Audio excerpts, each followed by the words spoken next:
Let me show you how to easily beat 9-ball GOAT. A bit tricky drill, considered as difficult because the only case in which I can win is through break and run. If I fail to break and run, then it's an automatic loss no matter what happens. So to win it, I need 5 break and runs and I need to make less than 5 mistakes. That's essentially it. There is little protective cloth used for breaking, and I allow this cloth also for jumping. It is mainly to protect the cloth. It is my table, so I want to keep this equipment going as long as I can. We are using here WPA rules, and therefore I can break from the box. I break with 1 on the spot, which really makes this the break easy. The wing ball goes automatically into corner pocket, and here I try to develop immediately the problem ball. Playing for the combination was not really an option from that position. I didn't feel confident with that one, so I could just as well go for developing the problem ball, and now everything is connected, the position is completely winning. Well, still some work required, but all of the balls are in open play, there are no clusters over there. Everything is a nice layout for 1-0. It should be noted that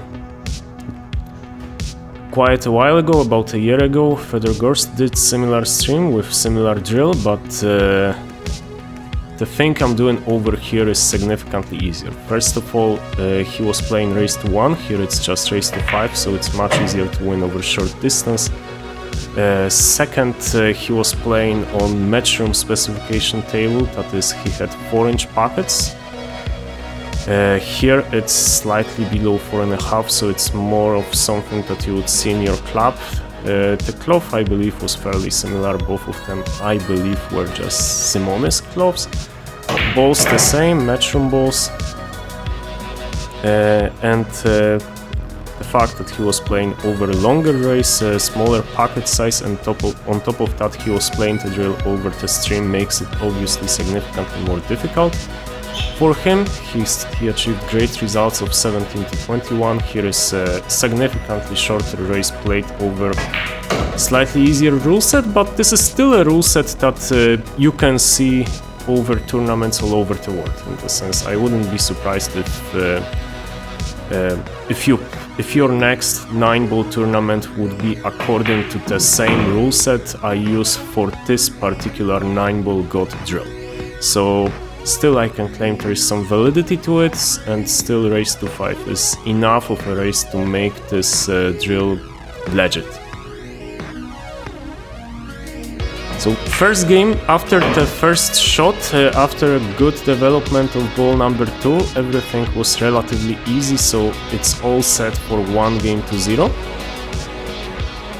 Pretty good start. 9-ball GOAT, same as 9-ball Ghost, it has one of the same features with 9-ball Ghost in the sense that if you win the rack, then you need to devote a lot of time to do it. In the sense, winning, let's say, 3 racks takes about 10 minutes, depending on the layout and your speed of game, while losing 3 racks can take 1 minute. So that's why the GOAT can win games at a significantly higher pace. Therefore, if the GOAT starts accumulating games, then it creates pretty negative mental effect. The break is well, the WPA break with Magic Rack. It's an automatic ball and it's an automatic wing ball, and this particular layout, it's just a dream. I am in perfect position for ball number 2. There are no problems on the table whatsoever. Maybe small minor problem is that balls 2, 4 and 5 are on opposite ends of the table, plus the 7 and 8 create small obtrusions, small blockers if I want to maneuver the cue ball around the table, but it's not a major problem in this position. This break was as good of a result as you can get when playing the 9-ball GOAT.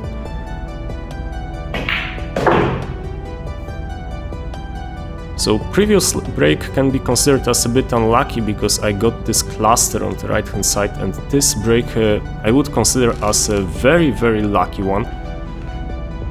This is ideal scenario, everything in the open and easy starter. That's all you can hope for when you are playing the 9-ball goat. So right now all you need to do is to maintain position, to maintain concentration, and everything should be relatively simple. And as you can see, I lost the shape immediately.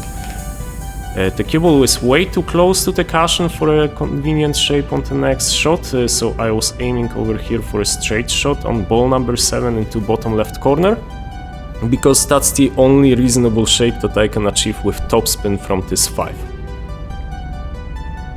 If I make it into the correct line on ball number 7, then after that really everything is connected. It's just stab shot on the 7, little stun on the 8, so it's a comfortable win to give me a lead 2-0. And really this is on 8.5 foot table, this is not a scary shot at all. Like on any table it's not a scary shot, so it doesn't really matter. But it's a long shot.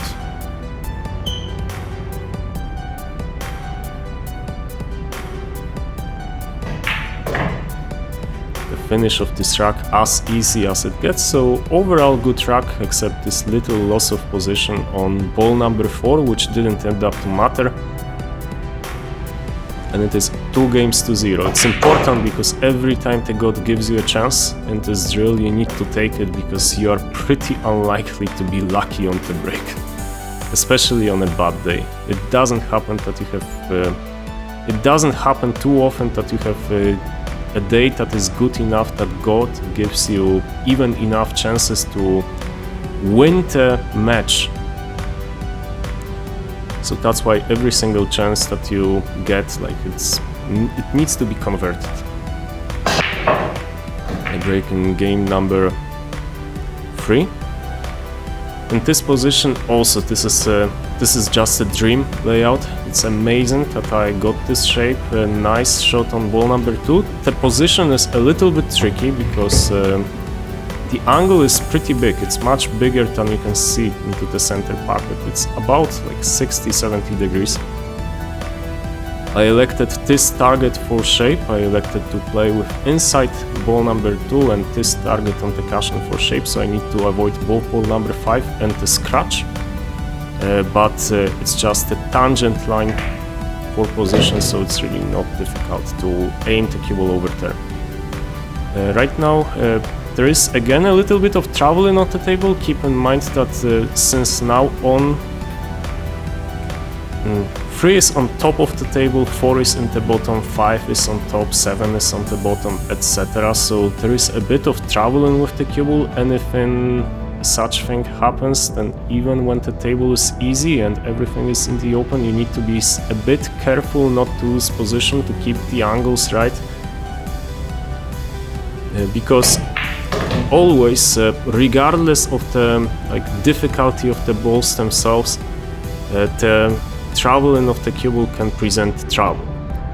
Here there is a small problem that needs to be taken into account, in the sense the center pocket, if I just screw directly onto ball number 5, the cue ball is in danger of going into center pocket, so I need to play a stun with right spin, so that I avoid the center pocket, and after that the cue ball travels towards the 5, so it's kind of more of a stun shot rather than a screw shot. And right now this particular position, it's pretty nice, in the sense the cue ball goes naturally into ball number 7. I don't really need to do anything, just need to make sure I make the 5. The angle is bigger than it looks on the screen, but it's still not a difficult shot. Here is an interesting one, because topspin doesn't take me really anywhere onto ball number 8, so I need to play it with backspin, but backspin leads to danger of going with the cue ball into right center, so that's why I elected to play for a slightly longer ball number 8, so that I don't risk to scratch.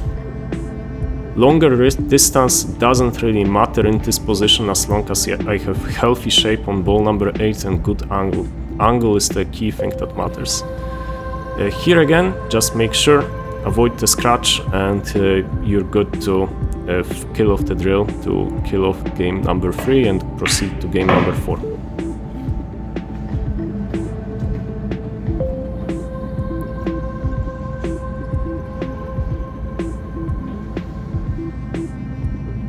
It's very important to always play shape for as easy 9-ball as possible, especially when you are doing a drill that you have never done before, or especially in match situation. You don't want to leave yourself with a tricky money ball. So 3 games to 0, pretty good start. I was really happy with that one. And again, we start with the protective path and protective cloth. The break from the right hand side clearly works, so I continue breaking from that side. It's nice that the window creates another camera angle for you.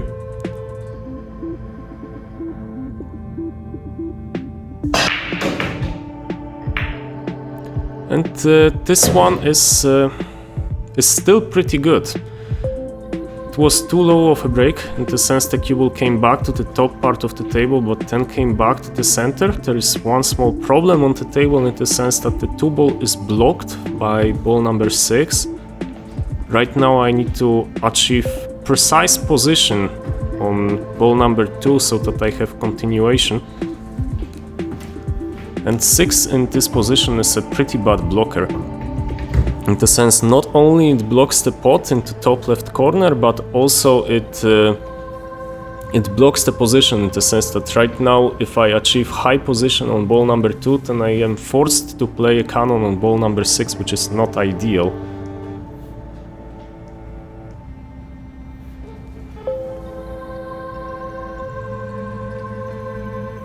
Also, it's a pretty big angle, so I need to play it. It's a touchy shot,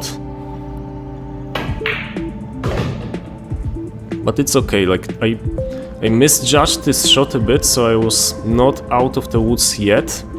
Right now I'm forced to play the cannon into ball number 6, and here I elected for a soft screw of both balls, so that the cue ball has a chance to travel into the left cushion for a straight shot on long 3.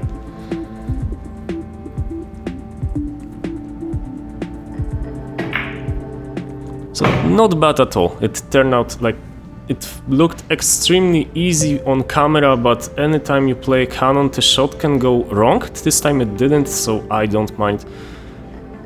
Right now I need to keep in mind what I want to do with ball number 5. This is the key ball, and here I elected this target line for ball number 5.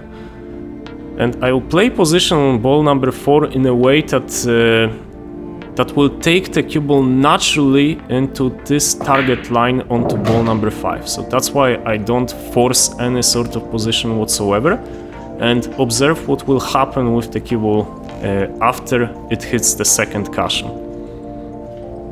The 4 ball, it's a fairly easy shot, but it can be funny. It needs to be played with a touch of left spin, and it's very easy to either see this shot wrong or misjudge the spin in a way that you have a weird miss of a shot.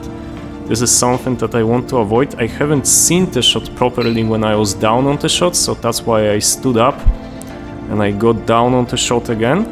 My goal is this target line, so it's just top left.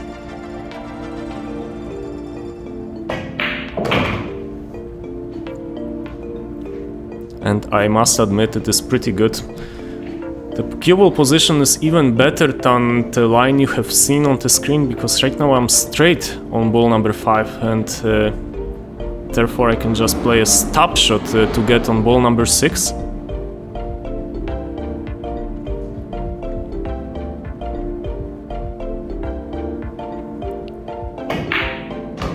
And from here it's pretty natural angle on ball number 6 to 9. Again, I need to play this shot. I cannot play a screw shot onto ball number 9. I need to play it with stun to avoid the center pocket, but it's nothing particularly difficult. It's a very pleasant run. I was delighted at this point that I got fairly easy breaks and fairly easy runouts, except the first one, but other than that, there was a bit of trouble with the cue ball, there were a bit of challenges, but really I'm getting good layouts and I make use of them, which is the thing that is important against the god. So we are going into 4-0. I have 5 chances of making break and run to finish off this match. Let's see what happens in game number 5. Again, protective cloth, again, right hand side. Right now I just make sure that I have set up the balls correctly. Getting a good rack is critical in this position, because you really need the wing ball.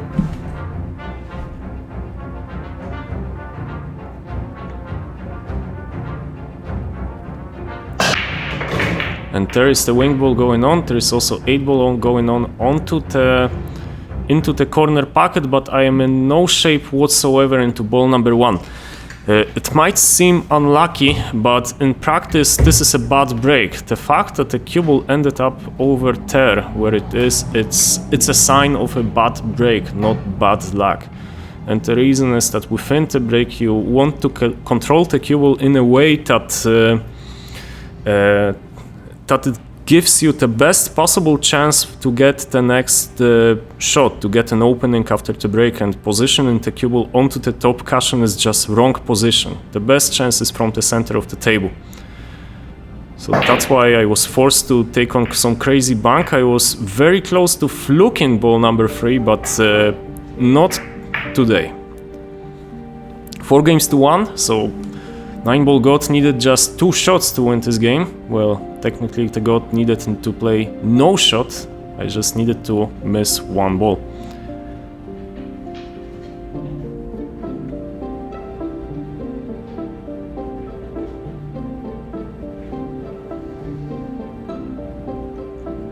Game number 6, I elect for the same break. I tried to improve the break so that the cue ball ends up being slightly higher, and I overcompensated. Like, the cue ball was staying high, but it was staying too high. Luckily for me, one of the balls kicked the cue ball onto the top side of the table. It's not a good position at all, because there is a lot of angle on ball number 1. It's a terrible blind angle. It's a very difficult thing. Like, I couldn't see any way to get position onto ball number 2 other than playing a cannon on it. So here I was trying to figure out a way to get some sort of cannon onto ball number 2 and hope for some good luck and shape on it.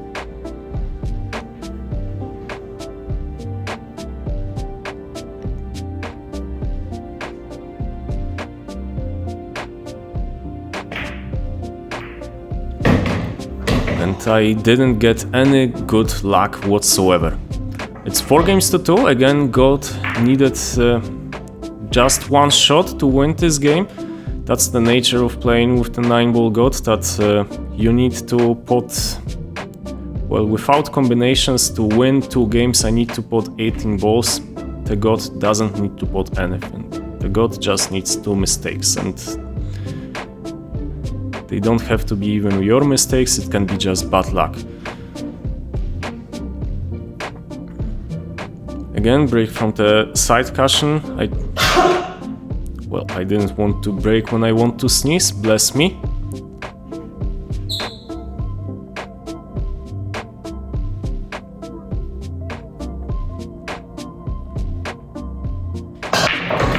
And here you see that I try to improve with the cue ball. I started positioning the cue ball in the center of the table, and here I was lucky because... lucky, unlucky, difficult to say.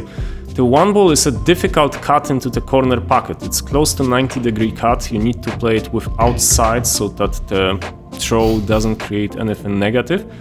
I was lucky that there is a gap in between the 5 and the cushion in an ideal spot so that The pot itself is difficult, but if I make the pot, then I can try to find this gap and get shape on ball number 2 this way.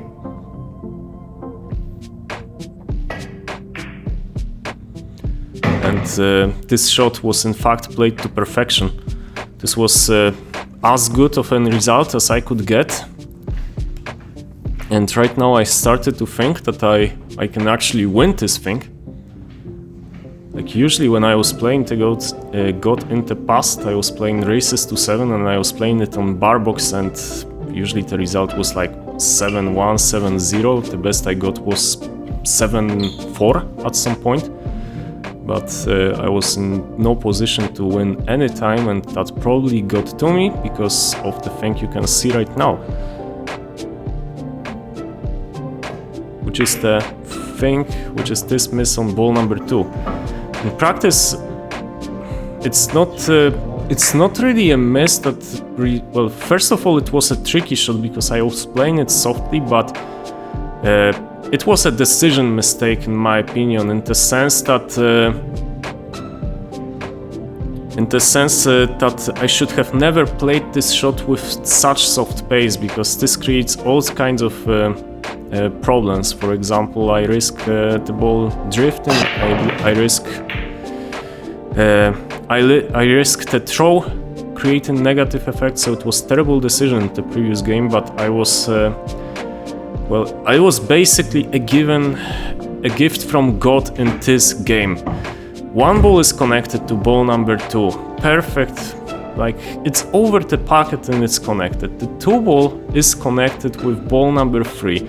Small traveling is needed from ball number 3 to ball number 4. You can see the target line from 2 to 3, 2 and 3 are connected.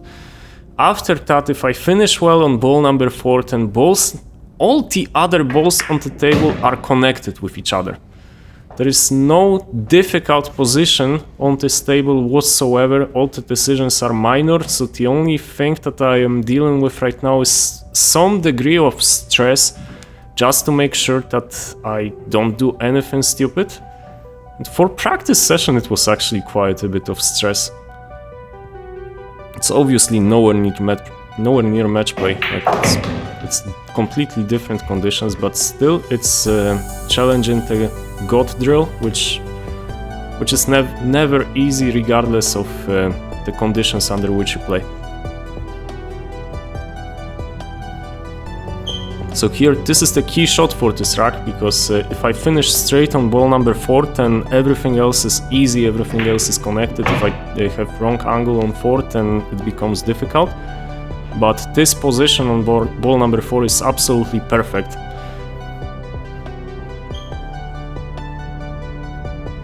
So only small decision will happen on ball number 6 to 7. I wanted to avoid any difficulty whatsoever with this drill. And if I stop the cue ball right now, if I am not careful and just stop the cue ball, then the angle on the 7 is not good, so I decided to roll it slightly, even finish straight onto 7, sacrifice a bit of distance between 7 and 8, but make sure that for every single shot the angle is okay. So here I just double check the angle, I double check where I want to finish on T8, so that I have as convenient shape as possible.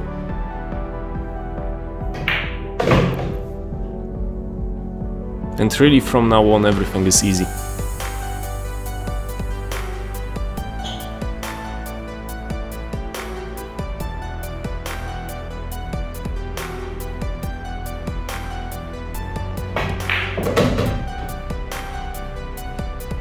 Perfect shape on the money ball, almost straight.